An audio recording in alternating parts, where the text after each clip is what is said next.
Be back in Matthew 5. We're working our way through Matthew now. And I think I told you guys, I set out the first day, or the first week, I was going to put, for the first time in my life, I was going to try to put one sermon together for all the Beatitudes. I was going to cover the whole thing in one sermon. And then we did Poor in Spirit in one. And then we did Mourning in two. And we're going to do Meekness in one. Though I have to tell you, it almost became two. Matter of fact, Blake and I were talking up the hill about, I had to give him the warning of what I'm about to cut out, because the last two sermons, I shuffled 4 pages off, and then last week I shuffled 2 pages off, so there's a possibility we're not going to cover everything today. But I have found, and I have enjoyed so much, the study of the Beatitudes. And again, meekness is going to be one of those things where I actually think you should do an entire sermon series on it. I may eventually do some type of sermon series on it, because it's so counter to what we learn as Americans and as Westerners in the world. Just to get us back into the context of today, Matthew's written about 50 AD. It's written to the Jews. The first 3 chapters we saw were who Jesus is. And then in the 3rd chapter, we saw that at the end of the 3rd chapter, there's like a pivot pin put in the ground. And the book pivots into what has Jesus done. And the title of our sermon series then is The Gospel of Matthew, Heaven's Conquest of the Earth. Now, as we got into the Sermon on the Mount, we noted that Jesus' ministry, sort of didn't take off with a flash. Actually, it was a dud. He went to Nazareth. In Nazareth, they tried to throw him off a hill. He was rejected there. He ended up going to Capernaum, which is about as far north as you can go and still be inside the nation of Israel. But it's in Capernaum that the sparks hit some dry tinder and things really take off. Jesus' ministry explodes. And it's all crowds. It's all success. And if you're these early disciples, these early apostles, you're Peter, James, John, Andrew, you're one of these first 4 that are called, you think you're in Capernaum, things have taken off, the crowds are great, you're going to head right on into Jerusalem, you're with the Savior, you're with the Messiah, you're going to head right on into Jerusalem, and Rome's going to be kicked out, and all these people that have oppressed you are going to be driven away. Your kingdom is going to spread into an empire, it's going to be permanent, and you're going to be sitting, one on the right hand and one on the left hand, or you're going to be in the cabinet, you're going to be part, of carrying out the justice of God and the vengeance of God on all these people. And Jesus leaves Capernaum with these crowds. And he knows the Jewish mind is bent towards these things. That the Jewish mind is bent that they are looking for a military leader. They're looking for a guy who's going to deliver them from the Romans. They're looking for a 6'2", broad-shouldered, all the girls are going to like him kind of guy. And the crowds take off, and Jesus has to turn around. And Jesus knows where his ministry ends. Jesus knows where he's headed toward. Very early in his ministry, will he start talking to his disciples about crucifixion, about what's ahead of him. But at this point in time, it's all crowds, man. It's all tulips. It's all roses. And Jesus does not want the disciples to get a bad idea about what's ahead of them. And so the Sermon on the Mount ends up as this corrective discourse. We read the Sermon on the Mount like it's written to us, but it is written to us as God's people, but its first audience was those people, the Jewish people. And that's why we have the biggest, in Matthew, we have the biggest explanation of the Sermon on the Mount. Luke has a piece of it, but it doesn't have the whole thing like this. Matthew is the most complete of all the books that has the Sermon on the Mount in it. And we usually read it and we think like Jesus is giving us new information. But really, Jesus is not giving us new information. Thou shalt not kill was always you should not be angry with your brother in your heart. Thou shalt not commit adultery was always you shouldn't look upon a woman or a man to lust in your heart after them. Divorce, as it came to the people of God in Moses, was supposed to be a last-ditch effort. It was something that was supposed to be, resisted at all costs. And Jesus points out, is this always the way it was? No, that's not the way it happened in creation. So how did you ever get the idea that you could marry and divorce, and just change spouses, like you change garments? And so he's correcting their understanding of what it's going to be to follow the Messiah, of what the law was teaching them, of what's ahead of them. He starts teaching them very early about what was ahead of them. And so we saw, blessed are the poor in spirit. Now that's totally opposite. I mean, isn't it blessed are the rich? Blessed are the rich in spirit. Blessed are those people who can walk around snapping their fingers, getting whatever they want. Isn't Donald Trump blessed? I mean, the guy can run on his own dime, right? I mean, here, if ever there was a blessed guy in the whole of the United States, according to our mentality, it would be this guy. He doesn't even need you to fund his campaign, right? He's just running on his own. He snaps his fingers and people jump. So, isn't it blessed are the rich in spirit? Now, Jesus contradicts that. No, blessed are the poor in spirit. Isn't it blessed are those who are happy all the time and joyful and walking around with smiles on their face? No, Jesus comes in with number 2. Blessed are those who mourn. Blessed are those who mourn. So we saw that Jesus has given some really counterintuitive things. He's saying things that are not according to the way you would necessarily understand the world. And listen, a health and wealth gospel didn't start in America. We just named it and categorized it. They've been saying these things throughout history. You know, every civilization in history has always thought the people who are wealthy were the blessed ones, the people who are the poor were not. It's the kingdom of God that comes along and shatters that idea and breaks that idea apart.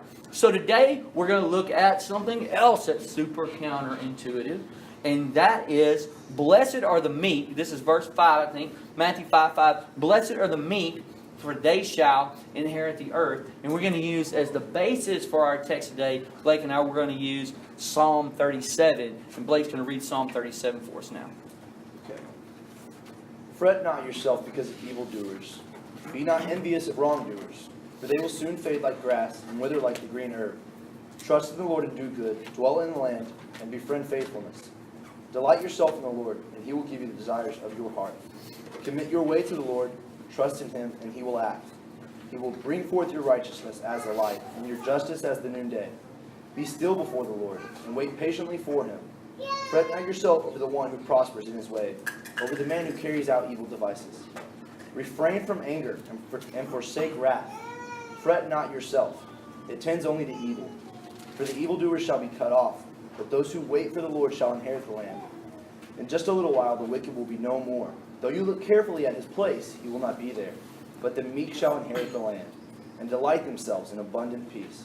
The wicked plots against the righteous, and gnashes his teeth at him. But the Lord laughs at the wicked, for he sees that his day is coming.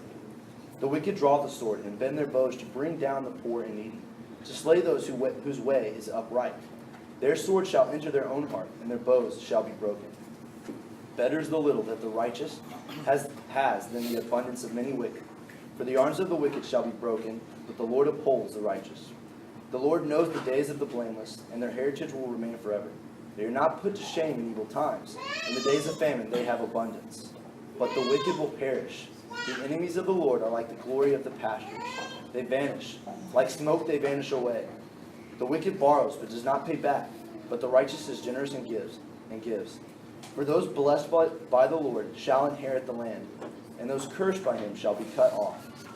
The steps of a man are established by the Lord, and he delights in his way. Though he fall, he shall not be cast headlong, for the Lord upholds his hand. I have been young, and now am old, yet I have not seen the righteous forsaken, or his children begging for bread. He is ever lending generously, and his children become blessing. Turn away from evil and do good, so shall you dwell forever. For the Lord loves justice. He will not forsake his saints. They are preserved forever. But the children of the wicked shall be cut off. The righteous shall inherit the land, and dwell upon it forever. The mouth of the righteous utters wisdom, and his tongue speaks justice. The law of his God is in his heart. His steps do not slip. The wicked watches for the righteous and seeks to put him to death. The Lord will not abandon him to his power, or let him be condemned when he is brought to trial. Wait for the Lord and keep his way, and he will exalt you to inherit the land. You will look on when the wicked are cut off. I have seen a wicked, ruthless man spreading himself like a green laurel tree, but he passed away. And behold, he was no more. Though I sought him, he could not be found. Mark the blameless, and behold the upright, for there is a future for the man of peace. But transgressors shall be altogether destroyed.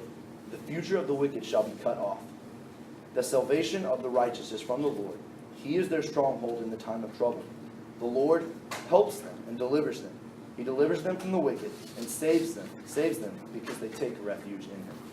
All right, so Psalm 37 there will be the basis for our exploration of what it is to be meek, because meekness there is used almost word for word the way Jesus would use it. I think it's in verse 11 where it says the meek shall inherit the land, where Jesus uses it to say the meek shall inherit the earth. And so most commentators that that you would read would say that this is probably Jesus taking the words of David and expanding on that promise and showing the people that not only shall they inherit the land, but they shall inherit the earth. Now, Psalm 37 is likely written no more than about 3 years from the end of David's life. I know y'all probably know this. David wrote for sure the first 72. Actually, after the 72nd Psalm, it says, "Thus ends the Psalms of David." And that was the original sort of canonization. Afterward, Hezekiah would add a whole other chunk of Psalms, some of them written by David, some of them not. This is one of David's Psalms, and they're not in chronological order. The Psalms are not. They are ordered more according to their liturgical year. And so this Psalm's written probably no more than about 3 years from the end of David's life. This is David looking back over his life and seeing the spaces where things are bleak. I mean, he says, I was young and now I'm old. He's telling you, I've been around for a while. I was young and now I'm old, but I've never seen the righteous or their children, the children of the righteous, beg for bread. This is David looking back over his life, and he's going to talk to us about some things that he has learned over his life. This is David looking back not just at his whole life, but essentially looking back at times when things were very bleak for him, in times in which it would have seemed that David should have been more decisive and wasn't. There were times when David learned to wait on the Lord, when David learned to be still. And those were in those moments of patience, even when he was enduring an attack. So we're going to look this morning, or this afternoon, at some of these times in David's life. Just really briefly, we're going to cover 3 or 4 of them where David is in a bleak time period. The first one we're going to start with is Saul. So when we get to the story of Saul, we already know that David was promised to inherit the land. He was promised to be the king, and Samuel has basically already anointed him as the king of Israel. We already see that. When we get to Saul and he sees this and he feels threatened by David, then we start to see Saul's pursuit of David, and Saul's terrified, and he's like, he's resorting to kill David. We see that, and we see this a couple different times when Saul is trying to kill David. But we also see David has all the reason to hate Saul and all the reason to feel like he's being wronged and like that he should do something about this. And we see that he has these opportunities.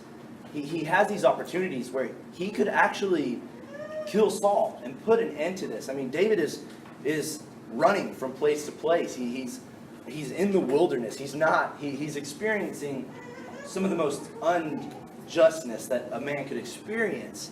But the way David handles the way Saul trying to attack him and kill him and just get rid of him is pretty remarkable, and is really a great example of what meekness is. David understands, he knows that he was promised to inherit the land, and he has patience in this, and he is being treated unjustly by Saul, but because he knows the promise of God, he has patience, and we see how David has these opportunities. We see in the cave where David could easily kill Saul, but he cuts off a piece of his robe and he shows Saul and he says, "Look, I had the opportunity to kill you, but I didn't.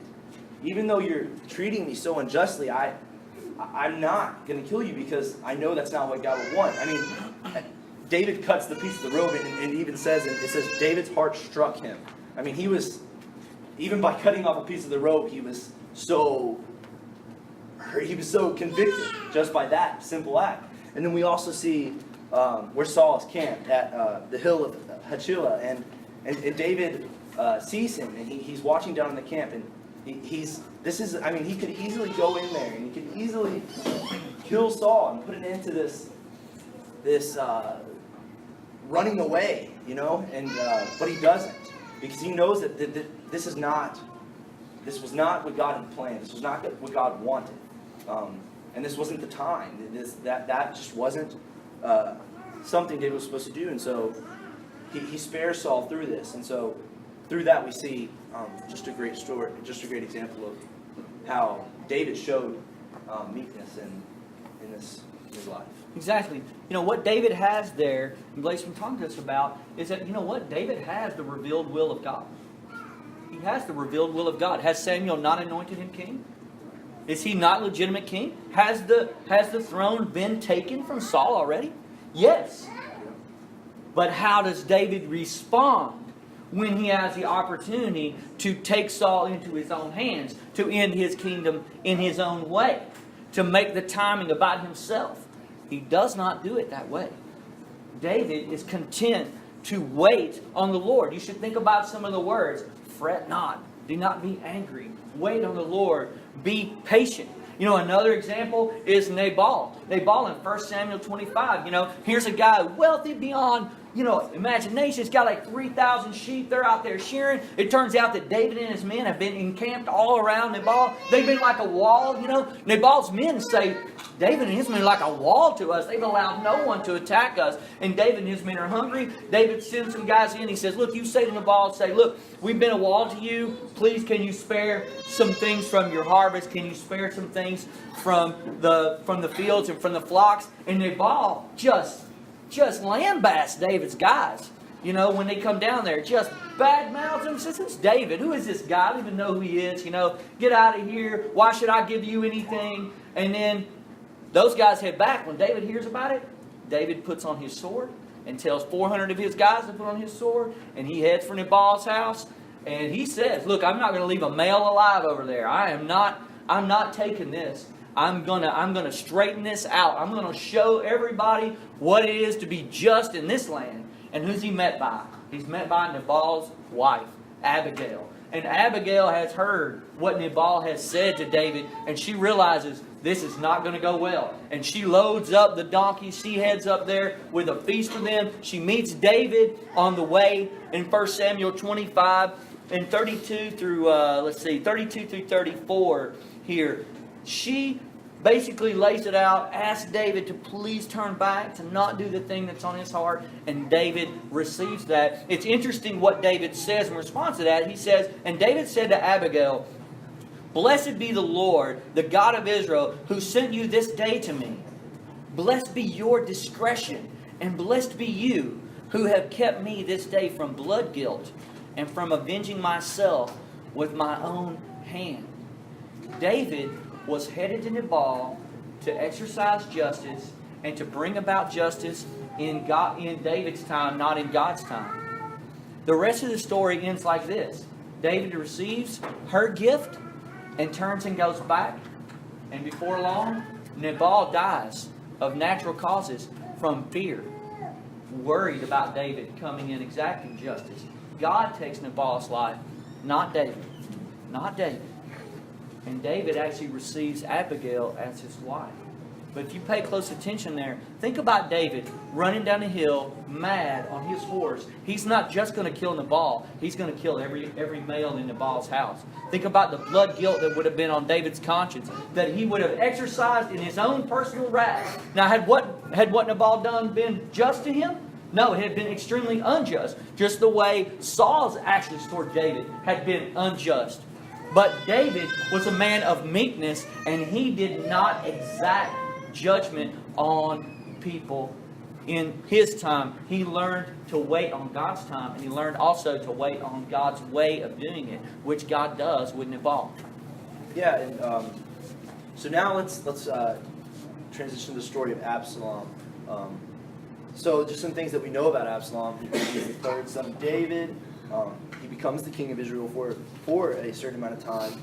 And again, there is just Absalom is basically Absalom grows this hatred for his father, and he says to himself, he's like, I want the kingdom, and he does, and he's trying to basically undermine David's reign and take over the kingdom, and he does so. He does this successfully. Then we see Absalom, and he tries to plan an attack on David. And luckily for David's spy, Hushai, he basically tells Absalom to do this certain thing, this plan on how you are going to attack David, exactly what to do in order to take over David and to his army and just to annihilate them, essentially.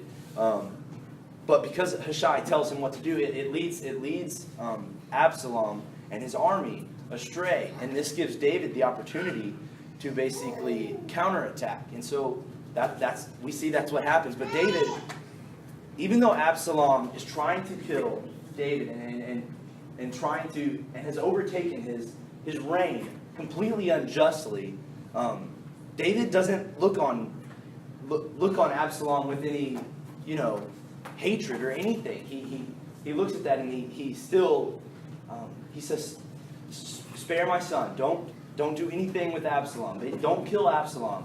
Spare him." And when you first look at this, you think, well, David, I mean, come on now, that he's trying to kill you for the most ridiculous thing.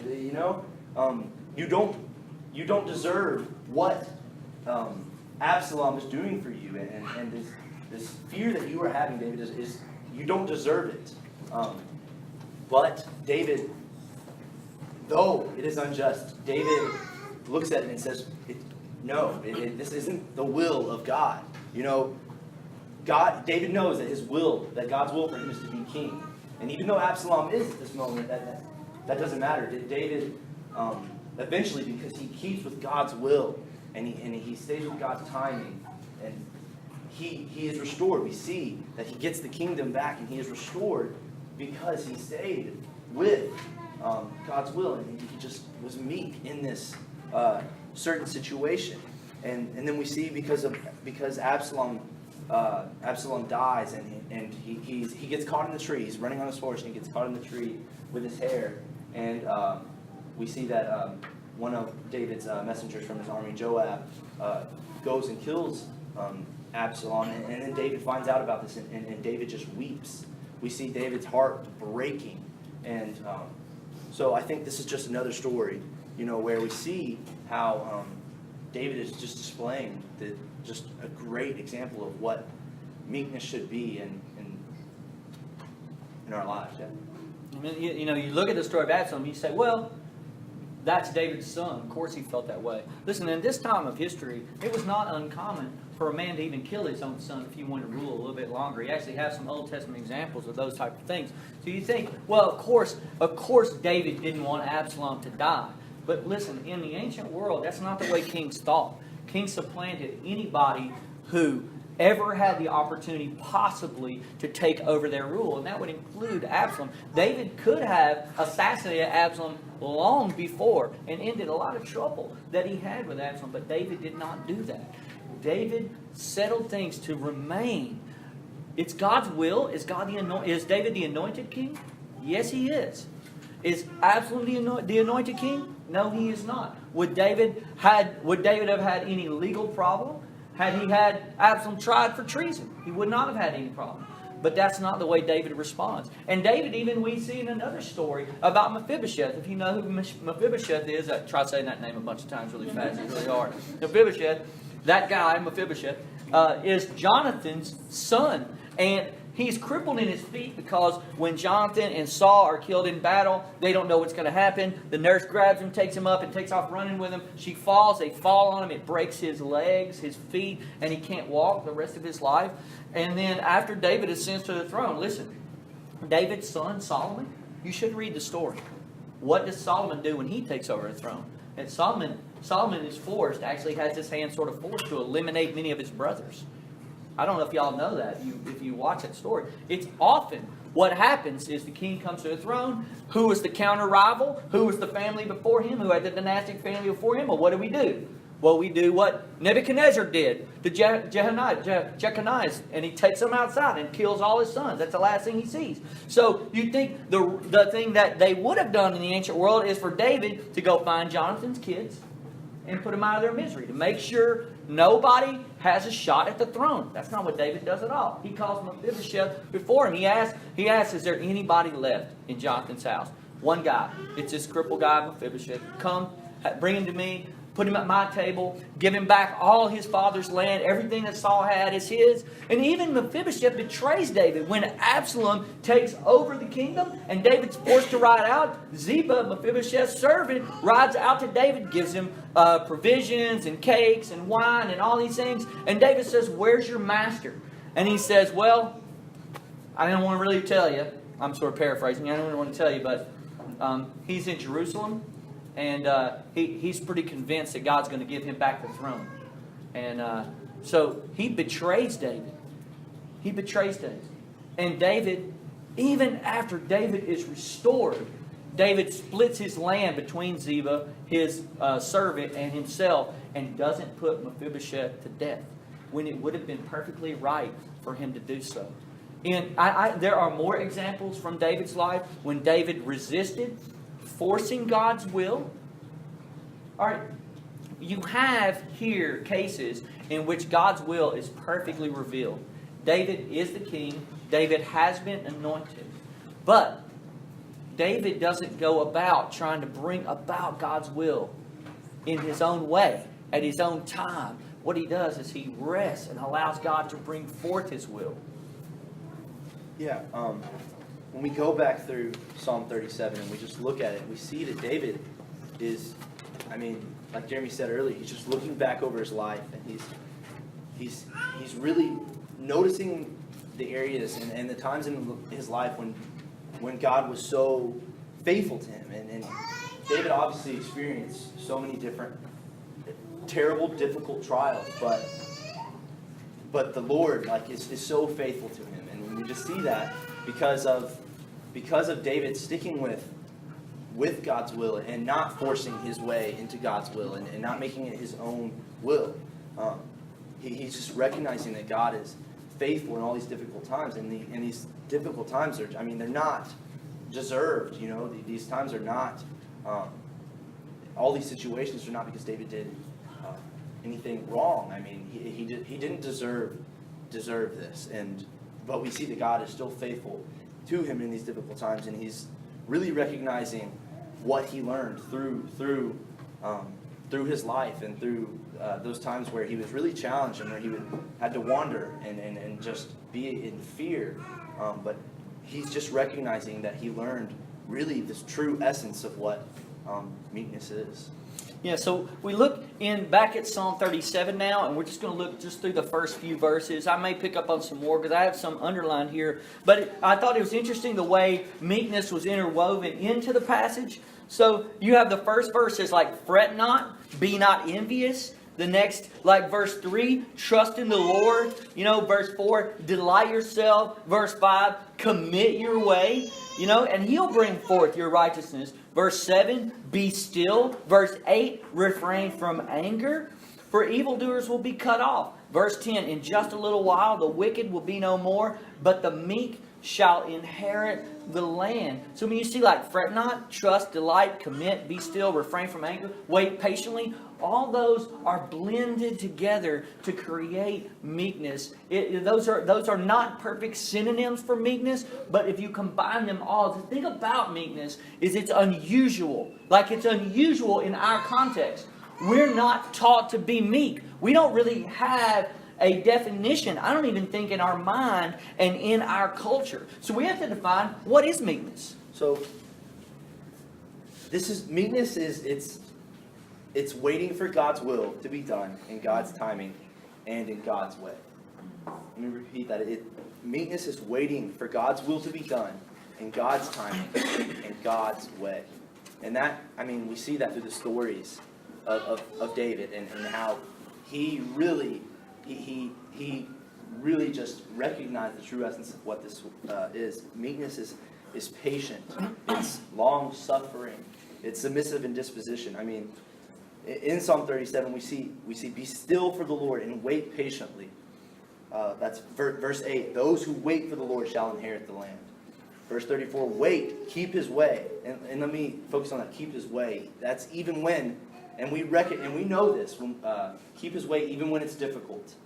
Times, that's for us, that happens so much in my life personally, and I know that we have probably all experienced this where, our lives are just so difficult, and and we don't feel like we're getting to, the good yet or whatever.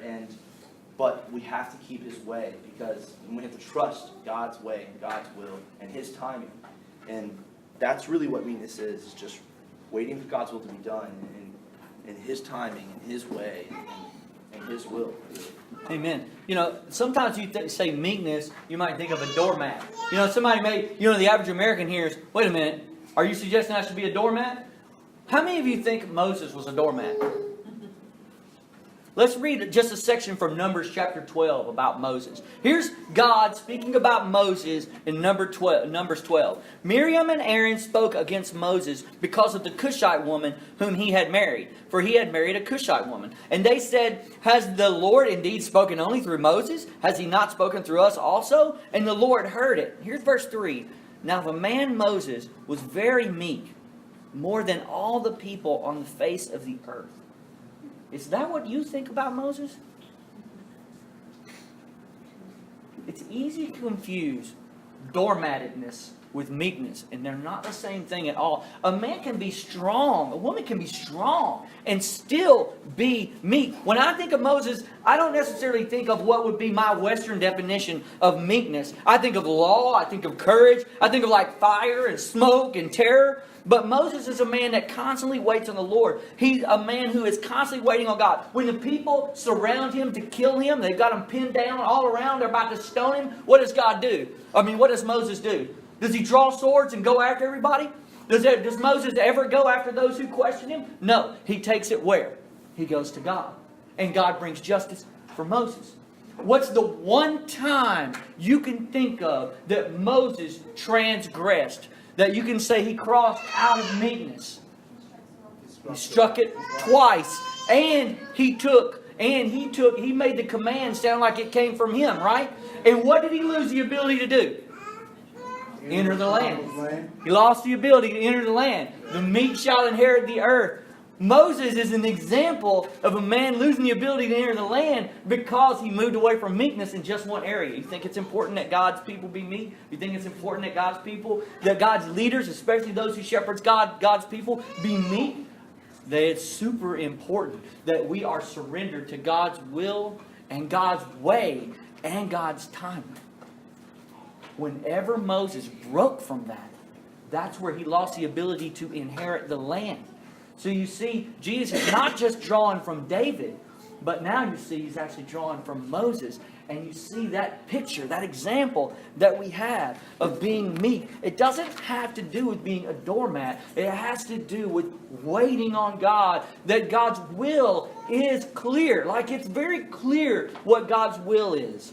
In 98% of your life, it's clear. Now, if God wants you to move to Cleveland and take a new job, look, I don't know about that, all right? There you need to look to the wisdom of a collective body. But 98% of your life is clear, all right? 98%. You go to the Scriptures, it tells you exactly how to live, right? So most of your life is relatively clear. So where God's will is clear, you know where it is. You know what it is. So is it God's will that you be treated unjustly? No. It's not God's will that you be treated unjustly. Is it God's will for you to draw a sword and go after the guy who treated you unjustly? No. That's where we have the problem. And that's where meekness touches the ground. Waiting on God's way. Waiting on God's timing. And not forcing things into our own timing. So then we're going to go to Abraham, and we see Abraham, and we see his life, and we see, Abraham is told, he's promised by God that he is not going to be the one to inherit the land. Imagine, he's told that in Genesis 15, and he's told specifically that it's going to be 400 years that he won't inherit the land. Imagine being told that, and then having to be patient and submissive to God's will, even through that, even through being told that. I don't know how he does it, but he does it. He's patient with God's will, submissive in God's will, and his timing in God's way. But there's this one time where Abraham does not do this. He tries to basically do God's will, but do it himself, and it fails on him. This is when he sleeps with Hagar, and he has Ishmael, and we see throughout Ishmael's life that Ishmael and Hagar are casted out by Abraham, and Ishmael doesn't get to be the one to inherit the land. We see that that Isaac is the one who inherits the land, and then we also see where later down the line where Sarah has Isaac, and that's where God's will starts to come into play for Abraham and for inheriting the land. And we see how Isaac inherits the land, and that's because that's where he was meek. But with Hagar and with having Ishmael, that was Abraham trying to take God's will and do it his own way and not be patient and not in God's timing. He was just getting tired of it, and he said, I'm going to try to do this myself. I'll try to invoke God's will myself in my own way. And we see that just that doesn't work out, and that just that fails. But with Isaac, he recognizes that this is God's way and this is God's will, and then we see how Isaac ends up being the one to inherit the land. Think about Abraham as a person rather than a biblical character. Think about the moment he had to cast his own son out. Think about the day he had to cast his second wife out. He married her. He married Hagar. She became his wife. And he has a son by her. Think about the day when he has to put them out into the wilderness. Don't make him just a biblical character to be taught to your children in Sunday school. Crawl into the reality of what it happens when we are not meek, when we try to force God's will into the world and not be patient and not wait. It causes innumerable heartache. By the way, it's still causing innumerable heartache. Ishmael's people go on and are still wreaking havoc today and are still not listening to the gospel today. Even, and just as a final example, you think we've been all the way through the Old Testament. What about Jesus? Lowly Jesus, meek and mild, right? Doormat Jesus, right? He's supposed to be a doormat. But think about the temptations we just covered in the wilderness. When you look at the temptations of Jesus, where he's there, he has the three temptations: to turn the stones to bread, and to and to jump off the temple, and then to bow down before Satan so he can have all the kingdoms of the world. Let me ask you something. Do you think it was God's will for Jesus to starve in the wilderness? No. It was not God's will for him to starve in the wilderness. Was it God's will that his angels would not tend to Jesus' charge and take care of him, as the psalm said? No, it's God's will. Is it God's will that he would have all the kingdoms of the earth? Absolutely, and there's the one that's really clear for us. What was the temptation? The temptation was for Jesus to stop being meek and to carry out these things in his own way, to use his power to turn stones to bread, to float or defy gravity, or to actually get the kingdoms of the earth. I mean, why not, Jesus? All you got to do is bow down. You can have it all. I mean, God said you can have it all anyway. He's Satan. He knows the Old Testament better than you and I. He knows what he's saying to him. And the temptation was for Jesus to sidestep God's way and timing, not God's will. God's will was clear. He would have the kingdoms of the earth. But he was there to force the timing and to force the way. As we look now just to some application points from today, James 3:13 is one that I would like to talk about. James 3:13 says this: "Who is wise and understanding among you? By his good conduct let him show his works in the meekness of wisdom." Now this is the idea that we have to parse out, because there's doormat and then there's meekness. Okay, there are times in your life where you have to step, where you've been sinned against, and where things are coming against you, and you have to step towards that. You have to step into that. Then there are times in your life when people are being unjust to you, they're being unkind to you, and things are going very badly, and you have to step back from. And there's a meekness that's included that comes with wisdom in these matters. One of the things I've always been puzzled about, I love Amy Carmichael. Y'all probably heard me say that 100 times. She's like one of my heroes. She established the Donover Fellowship in India. I love her story. I was reading her biography, and I stumbled across something at the end of her biography that Elizabeth Elliot wrote that disturbed me a little bit. She would not allow an American to serve at Donover. Would not allow him to serve at Donover. And I was just like, you saying I couldn't even come there? And this is my hero one of my heroes of the faith, And basically in so many words, she said Americans are obnoxious. In so many, I mean, she was much more kind than that. She said Americans were obnoxious. And I didn't really understand it the first time I read it. And then I used to take the Beatitudes, and there are 9 Beatitudes, right? There are 7 positive and 2 negative. I can't plan to be persecuted or plan to be badmouthed by people for Jesus' sake, but I can do the other 7 are positive. I could actually find some way to practice those. So I had them laid out. There were 7 days in a week. So poor in spirit was Monday. Morning was Tuesday. Wednesday was meekness. Oh my gosh, I hated Wednesday, man. I just hated Wednesday. Wednesday would come around, and I would start thinking about, like, how am I going to practice Wednesday? I hated meekness. And for a long time, I couldn't even understand the term of what it was. Being an American, particularly a white American, comes with essentially 2 strong characteristics. And that's this: a high sense of justice and the ability by personal position and power to confront and often get a remedy for all our mistreatments in society. See, we can sue at the law. We can press charges. We can talk to our neighborhood association. We can complain at restaurants. We can have every single little thing rectified immediately. Almost every time. It's totally different than any other place on the planet. Like, this is totally outside of the ability of most people in the world to do that. So we have a super high sense of justice, and we have the ability to carry it out. We have the ability to rectify these things. Powerlessness, oppression, and waiting on the Lord are outside of our range of thought. I don't have to wait on the Lord. I can order a new Bible online. I can get whatever I want. I can Amazon it in a few minutes. I can go to my local police precinct if somebody does something in my yard. I can do whatever. I can sue. I mean, there's any number of ways. I mean, my whole life is spent rectifying every wrong that's ever come against me. That guy shouldn't be unjust to me like that. I'm going to go talk to his pastor. That guy shouldn't treat me that way. I'm going to go talk to his boss. They didn't get my Whopper right. I told them no onions. I got onions on here. I can't just take them off. I got to go back. I got to have the guy unpack it. Remake the thing. Make this right, man. This guy didn't listen to me. Look, I know you're only paying him $7.50 an hour, but doggone it, he should be listening.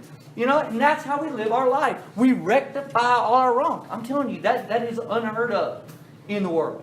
Almost unheard of. Most people in the world live on cents a day. When their boss mistreats them, they just put their head down. They are forced to wait on God. But you see, I have to make the choice to do that. America produces very little meekness. In fact, it's really against our collective understanding of the world. It may very well be the Achilles heel of American Christianity, and simultaneously the reason that there is so much division amongst us. Because I can never forbear anything. I can never look past anything. I've got to get that guy's doctrinal position right before I can even have any fellowship with the guy. I've got to make sure all his cultural understandings, all his personality disorders are put in line and array. And no injustice can ever come against me, and I surely am not going to tolerate it. I'm going to tell you how I learned meekness. I learned two very important situations in my life. I am very unmeek. I am your average American. His dad says he opens his mouth and his mother comes out. And what he means by that is, I just live long enough now that if you mess up my order at a restaurant, I'm telling you about it. All right, so I do that a lot. I mean, this whole thing about the Whoppers and onions, I mean, I've done that. This is a close to heart kind of thing for me. But one of the ways I learned meekness was when I was young, in my 20s, I never went to seminary. But you can put me in a room with seminarians, and I usually know more than they do. I read the books they were supposed to read. I didn't read the books about the guys that they read. I read the books by the guys. You know what I mean? I'm just gifted that way. I love theology. I love that kind of stuff. 2 weeks, I'd been a Christian for 2 weeks. I'm riding down the road. I don't have a driver's license because I'd had a DUI, and I lost my license for a year. It was a completely humiliating situation. I'm not driving down the road. I'm riding down the road. My stepdad is driving, and I say to him, I say, I think God's calling me to preach the gospel. And based on my life before, Gary, my dad goes, well, let's not jump to any conclusions, right? And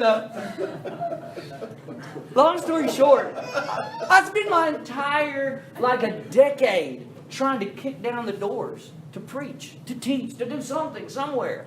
And I mean, every time, boom, They'd close the door. I mean, it was always being closed. Until in 2005, I finally got a shot to preach somewhere for like a year. I studied, I preached, I labored and all that. And at the end of it, they just closed this church down. They'd already been doing it for like 10 years. They put a bunch of money into it. And they just closed it down. And they were like, well, thank you. Back on the back, and and they actually told me some things through a letter that they were going to do. They decided not to do, and I had a conflict, and it was for the first time, actually with a group of elders, I'd been in the right. Most of the time, I'd been completely in the wrong, and I stood my ground, but I was kind, and I did learn to express myself better. And at the end of this situation, I ended up staying at this church almost another full 2 years. But in that 2 years, I packed all my books up. And I gave away this cabinet I love. Y'all have heard me talk about that before. And I had this disagreement with God for like 2 years. That was in 2005. I moved here in 2007. And I came back to the church that basically asked me to leave. If you're younger here, you don't really know what a miracle it is for me to be an elder here, be ordained in this place. I mean, they basically came to me and said, you know what? We think you should go. We love you. And I left, and that's what happened. Literally, he was there, he knows, right? And I left. And now I'm back, and I came back and just sat in a pew with my kids. I never asked to teach anywhere. I never asked to do anything. And all of a sudden, one day they came and said, you know what? We think you should be a pastor. Here's what I learned. I learned to not kick the doors down. It was God's will for me to teach. God had given me a gift to do it. God had gifted me in those ways. But I so wanted to exercise it. But it wasn't my time. It wasn't my time, and it wasn't going to be the way God thought it would be. See, I was going to go to seminary and get a doctorate. And I was going to go off and pastor some big church somewhere and be a flaming success, and bring about the Third Reformation or yada, yada, yada, or whatever. And it was until I let all those dreams die and stopped trying to bring about God's will my way and in my time that God brought me back to a church that asked me to leave and made me an elder there and brought me on staff there and allowed me, after 16 years of being a Christian, 16 years allowed me to preach there. 16 years. You think about that for just a second. That's a pretty long time for a guy to sit and stew in his own juices. But that's what it took for me. And that is what meekness actually is, as poor an example as I am of that. David, Abraham, Moses 40 years in the desert before he's even useful. Abraham is 100 years old before Isaac is born. The revealed will of God for you is pretty clear. But bringing about that will sometimes is a lot longer than we want to think about. Living a life submissive to the will of God, but not just the will of God, but God's way and God's time. That's essentially what meekness is. Meekness is not kicking down every door. Meekness is using wisdom and listening to the Spirit and knowing when I'm supposed to step in and when I'm supposed to be unjustly treated. I'm going to tell you one more story. We got to wrap up. I know. I'm sorry.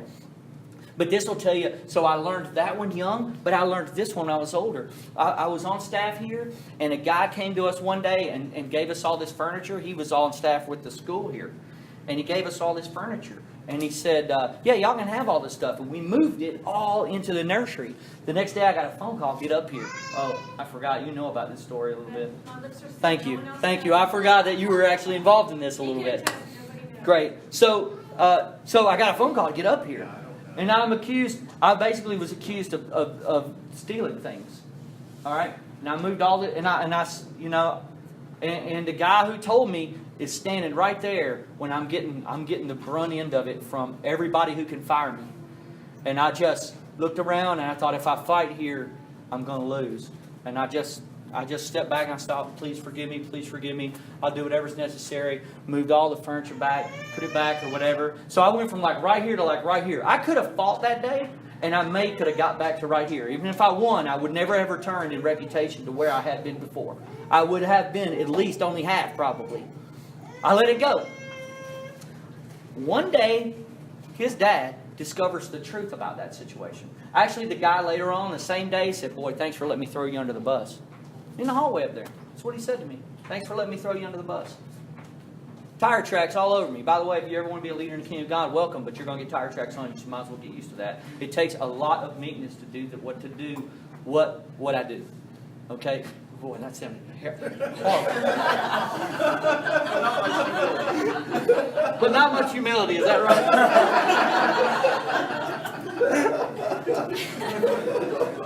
Okay. That sounded awful. I don't mean it the way it sounded. Okay. What happened was his father discovers the truth 2 years later. And the guy who did all this to me is gone. He's not on there anymore. And one day this comes about in a staff meeting. And his dad says, you know what? That day was like this and that was wrong. And they actually were in the right. And we accused him of this and it was wrong. I went from here to here that one day and I could have fought my way back to half.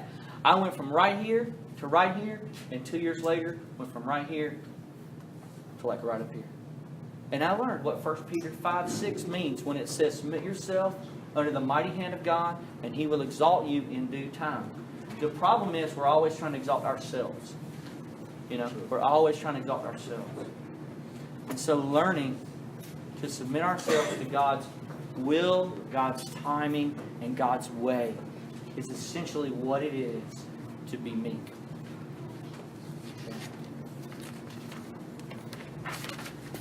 So when we come to the Lord's table, this is the ultimate picture of what meekness is. Where Jesus submitted to God's will, God's way, and God's timing. We think back to the story where Jeremy tells us how Jesus is tempted in the desert and how he could easily have given in and gone away from God's will. But he submitted to God's will, which was death, was his death. And he submitted to that.